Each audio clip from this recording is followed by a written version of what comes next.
No matter how much I love eating dove and venison, I'm not much of a hunter. But that's alright, because instead of me out in the fields wearing orange, you can often find my father. He loves to take hunting trips. But I'm okay with sitting out, because he has a habit of endangering his hunting partners.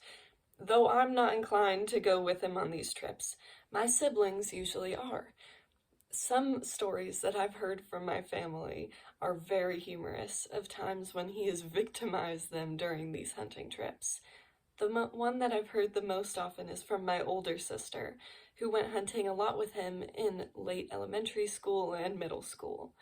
It was on one of these trips when a storm started and they had to take shelter under a tree. Of course, my sister was scared out of her mind and started clinging to the tree trunk, and my dad made some comment about that being a smart move because then if the lightning struck the tree, it would be slower to get to her. Not true at all. But then he had the genius idea of leaving her there to go get the car so that they could leave. So there's my sister in middle school, clinging to a tree, cold and wet, and all alone in the woods, waiting for my dad to get back with the car. Of course, they did make it home, but she still likes to tell that story to get back at him. Besides my own siblings, my dad's siblings are often also victimized during these hunting trips. Whenever they were growing up in Pennsylvania, deer season that fell during winter was often a very cold experience. Pennsylvanian winters can be especially harsh, and it was during one of these times when my dad was leading his siblings through the woods to try and gather deer.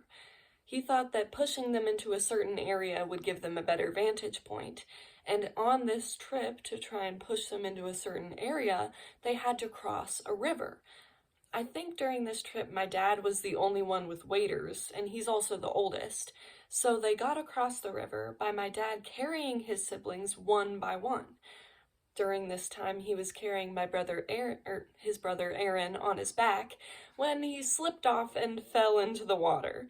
He got him out pretty quickly and crossed the river, but by then his pants were frozen solid. They went home immediately after because Aaron could not handle it any longer.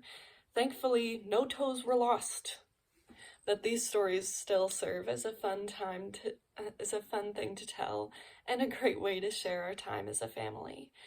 But just because our last name is Friedoff and translates to cemetery does not mean our family members want to end up in one early.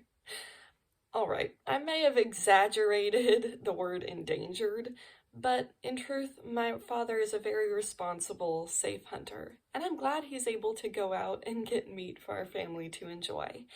As for me, I'm content just listening to these stories over a large plate of dove kebabs.